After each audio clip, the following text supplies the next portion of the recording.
Manuel Valls doit revenir au pays le 29 avril. Le ministre des Outre-mer est confiant sur la signature d'un accord politique lors de sa venue.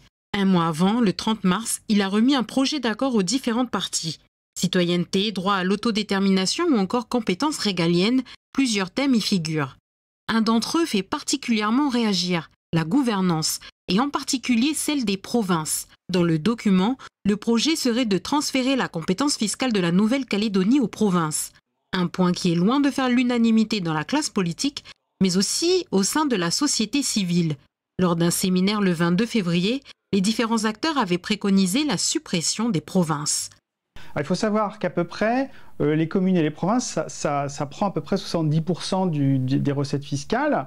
Et aujourd'hui, les provinces, ça coûte environ, si on garde les salaires, ça coûte à peu près 40 milliards. Donc ça, c'est typiquement, plus il y a de couches administratives, plus on augmente en fait la bureaucratie, le risque de corruption et l'inefficacité économique et moins de libéralisme économique. Ouais, leur ressorti dans toutes les tables, c'était de dire en fait il faudrait supprimer les provinces. En cas d'hyperprovincialisation, chaque province déterminerait son assiette fiscale, ses taux ou encore la perception des impositions de toute nature, comme la TGC, l'impôt sur le revenu ou sur les sociétés. Une mesure qui pourrait avoir de lourdes conséquences, selon Joël Casarero.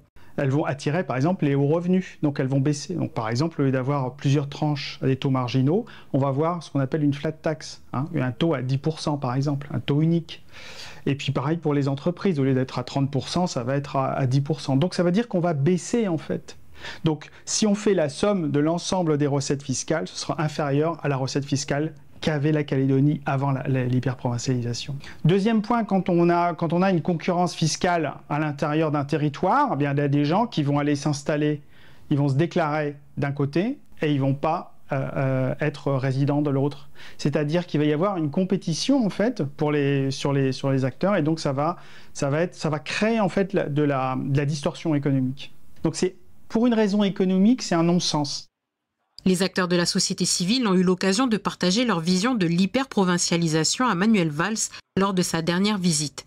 Reste à voir si cet aspect sera retenu tel quel dans l'accord politique final. Lui là, il est chiant sur le poteau. Je pensais à l'accrocher comme ça. Tu veux voir comment ça fait? C'est juste chiant sur le poteau.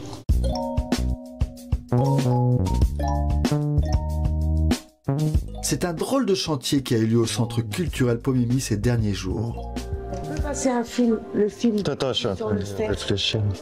Voilà, j'ai trouvé, je crois.